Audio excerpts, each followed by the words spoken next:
Olá pessoal, Deus abençoe a todos. Vamos então dar continuidade aqui no vídeo que nós começamos a falar sobre Ananias e Safira. Eu estou caçando um lugar aqui para me sentar melhor, porque começou a aparecer aquelas formigas cabeçudas aqui. Quando elas dão uma mordida, não é fácil não. Então deixa eu sentar nesse cantinho aqui. Epa. Vamos lá. Eu comecei lendo para vocês sobre Barnabé e agora vamos ler o capítulo 5, onde fala de Ananias e Safira. Entretanto, certo homem chamado Ananias, com sua mulher Safira, vendeu uma propriedade. Atos 5. Mas em acordo com sua mulher, reteve parte do preço e, levando o restante, depositou aos pés dos apóstolos. Então disse Pedro: Ananias, por que encheu Satanás o teu coração para que mentisses ao Espírito Santo, reservando parte do valor do campo? Conservando porventura não seria teu, e vendido não estaria em teu poder? Como, pois, assentaste no coração este desígnio? Não mentiste aos homens, mas a Deus. Ouvindo estas palavras, Ananias caiu e expirou, sobrevindo grande temor a todos os ouvintes. Levantando-se os moços, cobriram-lhe o corpo e levando-o sepultaram. Quase 3 horas depois entrou a mulher de Ananias, não sabendo o que ocorrera. Então Pedro, dirigindo-se a ela, perguntou-lhe: Dize-me, vendeste, portanto, aquela terra? Ela respondeu: Sim, portanto. Tomou-lhe Pedro: Por que entraste em acordo para tentar o espírito do... Eis aí a porta dos que sepultaram teu marido, e eles também te levarão. No mesmo instante caiu ela aos pés de Pedro e expirou. Entrando os moços, acharam-na morta, levando-a, sepultaram-na junto ao marido. E sobreveio grande temor a toda a igreja e a todos quantos ouviram notícia destes acontecimentos. Pois bem, pessoal, aí você fala assim: Joel, então, se eu deixar de dar minha oferta, o meu dízimo, vai acontecer comigo o que aconteceu com Ananias e Safira? Não. A Bíblia fala lá não sei se é Eclesiastes ou Provérbio, depois eu confirmo com você. Se quando você fizer um voto a Deus, não tarde em cumpri-lo. Não tarde em cumpri-lo. Porque Deus não se agrada de voto de tolos. Ou melhor, que você não faça o voto. O que está chamando a atenção aqui, o pessoal, é a diferença da pessoa que teme a Deus e da que não teme. Da pessoas que quer fazer a coisa para agradar a Deus e aquela que quer fazer para agradar o homem. Como tem pessoas que elas dão as suas ofertas, dão os seus dízimos na igreja e ela está fazendo para Deus. Ela não está fazendo para o homem. Ela não está fazendo para o homem. Porque você veja bem que aqui ele fala que Satanás encheu o coração de Ananias. Você veja que aonde está o diabo tem problema. Na oferta lá de Abel e Caim, quem colocou aquele desígnio no coração de Caim? Satanás. Tanto que Deus disse: olha, o teu desejo será contra ti, mas a ti cumpre dominá-lo, porque nós temos condição de interditar a ação do diabo. O ser humano, ele tem um livre-arbítrio de, assim como ele não dar ouvido à voz de Deus, ele também tem o livre-arbítrio de não dar ouvido à voz do diabo. Entendeu? O diabo pode me trazer uma porção de sugestões para mim fazer. Mas cabe a mim dar ouvidos ou não às sugestões dele. Não é verdade? Ele traz ali uma sugestão para me ganhar um dinheiro fácil. Ó, ali, Você tem condição de ganhar ali 50 mil, 100 mil. Olha só a situação. Você perdeu o seu trabalho. Entendeu? Você tem condição de comprar um carro melhor, de botar uma roupa melhor. Vai lá. Ele mostra as facilidades. Aí cabe a mim, no meu livre-arbítrio, eu dar ouvidos ou não, como muitos fizeram. Muitos vieram propostas malignas e eles não deram ouvido. Outros deram. E os que deram, se deram mal. E ele permanece vivo até hoje. Então Satanás aqui encheu o coração de Ananias. Porque a igreja de Jesus, você veja que tudo lhes era um comum. Quando a pessoa é convertida de fato e de verdade, pessoal, quando a pessoa é convertida de fato e de verdade, entendeu? Tudo lhes é comum. Ela tem prazer de ajudar o próximo. Ela tem prazer de dividir o pouco que ela tem com aquele que tem menos do que ela. Ela tem prazer, porque nela existe o dom de Deus maior, que é o amor. O amor de Deus está dentro dela. Então ela não é egoísta. Quando vê uma pessoa tendo necessidade, ela divide. Ela tem prazer, ela ajuda. Ela não pode ajudar por causa das suas condições de não ser completa. Mas o pouco que ela tem, ela divide com aquela pessoa. Porque isso é a comunidade cristã. Porque quando as pessoas, muitos pregadores aí, que querem arrancar a lã da ovelha, a lã da ovelha nem cresceu ainda, está ele lá arrancando.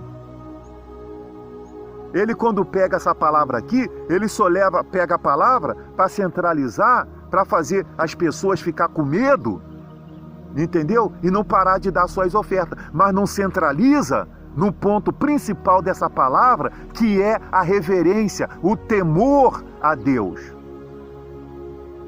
O que Deus permitiu disso aqui acontecer foi para que a igreja visse o seguinte: olha, as coisas de Deus não podem ser feitas de qualquer maneira. Tudo quanto fizer para Deus, fazei com ordem e decência. Fazei com ordem e decência. Porque eles ficam dentro das igrejas aí dizendo: olha, não toma essa atitude de Ananias e Safira. Tá vendo aqui? Satanás encheu o coração deles para eles não cumprir os votos, para eles não trazer as ofertas. Você pega aqui o seu envelope e você não cumpre, você está fazendo como Ananias e Safira. Você pega aqui o seu dízimo e você não dá, você está fazendo como Ananias e Safira. Mas eles fazem pior, que pega o dinheiro que era para poder dividir entre aqueles que têm necessidade, ou ser usado realmente para a obra do Senhor, criar mecanismo, entendeu? Para ensinar a doutrina, a Bíblia, como a igreja que eu frequento, que eu já disse. Eles têm lá professores qualificados, ensinando a palavra para as pessoas, fazendo curso de ensinamento da Bíblia, aulas de música para criar músicos. Veja se essas grandes placas aí têm isso, pessoal.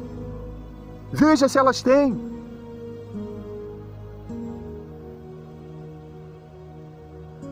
E a minha igreja não vive pendurada em câmera.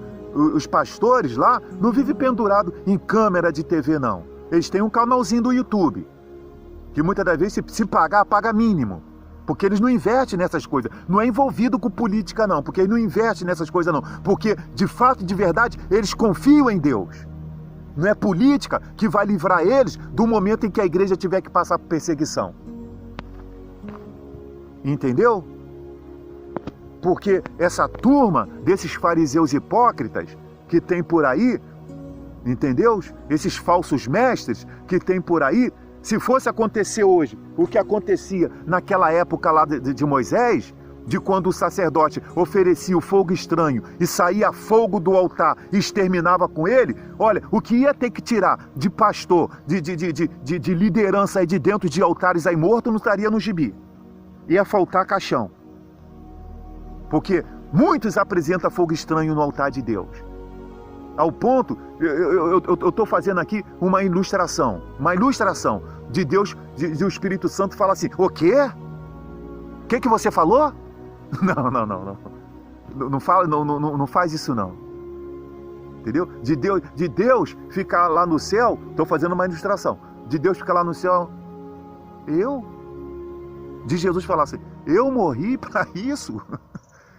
Os cravos entrou na minha mão, seu fariseu hipócrita, para você falar que eu fiz parte, que eu faço parte disso que você está falando? Dessa sua conversa fiada? De dizer que quem vai dar 1.000 vai ganhar 10.000? De dizer que quem vai dar casa, vai dar carro, o Senhor vai lhe dar muito, o Senhor vai fazer você ser rico? Hã?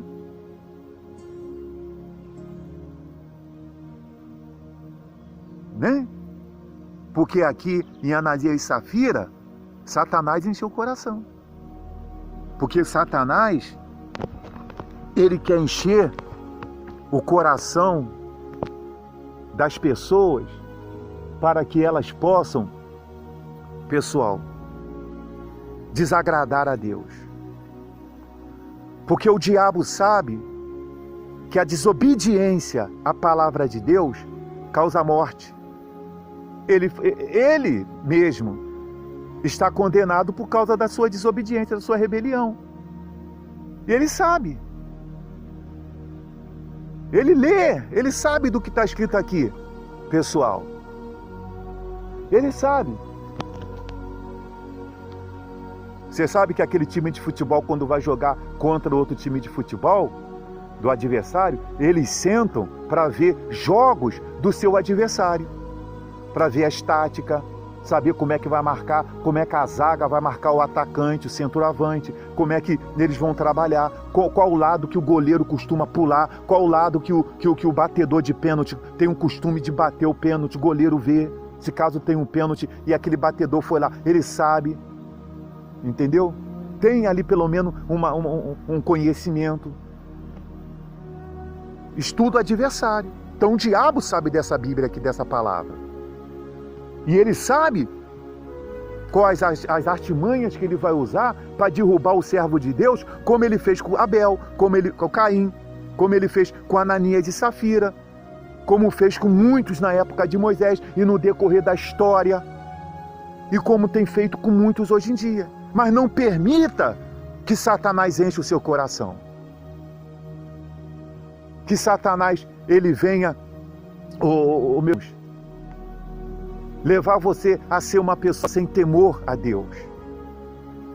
Quando você fizer um voto a Deus, entendeu? Cumpre. Se você tem condição de dar as suas ofertas, faça por temor a Deus, reverência a Deus, faça por amor, porque nós estamos vivendo um novo pacto. Mas não é porque nós estamos vivendo um novo pacto da graça que nós temos que servir a Deus de qualquer maneira, de que está excluído de eu fazer os meus compromissos para a igreja. Eu não faço nessas placas desses falsos profetas, desses fariseus hipócritas. Entendeu? Agora, o prazer de nós vermos muitas igrejas fazendo missões, os servos de Deus ali se dedicando, dando a sua vida para criar meios e formas, pessoal, de o que fazer para o meu povo crescer na graça, e criam reuniões, criam dentro da igreja ali aprendizado, convida um pastor que também é de Deus, uma pessoa, né, que está ali na palavra de outro ministério, que está crescendo em graça lá também, traz, paga as despesas de trazer para que ele possa agregar valor ali. Esse lugar eu tenho prazer de ajudar com as contribuições. E oro para que Deus abençoe. Para que Deus abençoe. Mas não é esses seminários superfaturados aí, que eles chegam lá, entendeu? Todos, entendeu? Eu não quero ficar em qualquer hotel não, eu quero hotel de 5 estrelas. E outra coisa, eu quero também que seja assim, eu quero comer no lugar tal. Eles chegam como se eles fossem os popstars de Hollywood. Entendeu? É o temor de Deus. Esse aqui chama do temor de Deus. Chama atenção no temor de Deus. Não deixar Satanás levar você a pecar contra Deus. Tá certo, meus irmãos? Olha, que Deus te abençoe. Tá bom? Vamos continuar aqui alertando as pessoas falando para as pessoas a respeito desse grande evento que está para acontecer com o arrebatamento da igreja, quando Jesus vai voltar nas nuvens para nos levar para viver com Ele, até quando que Ele volte para o milênio, para levar o restante de retardatários que ficaram, e assim esse mundo ter um fim e nós viver um novo céu, nova terra, entendeu? E contemplar a nova Jerusalém que vem da parte de Deus. Fica firme com Jesus. Arrependei-vos e convertei-vos. Ora, meu irmão, ora, dobra seu joelho, ora, leia a Bíblia. Se você tem condições de fazer jejum, faça seu jejum. Se você não tem, não faça, mas invista em oração, em leitura da Bíblia. Cante louvores, para de ficar ouvindo essas pancadão, essas coisas aí de sofrência aí. Ouça louvores, começa a botar louvores, alimente-se espiritualmente falando, para que você possa ficar de pé, porque dias difíceis estão por vir. Dias difíceis estão por vir, tá certo? Até o próximo vídeo e fiquem com Deus.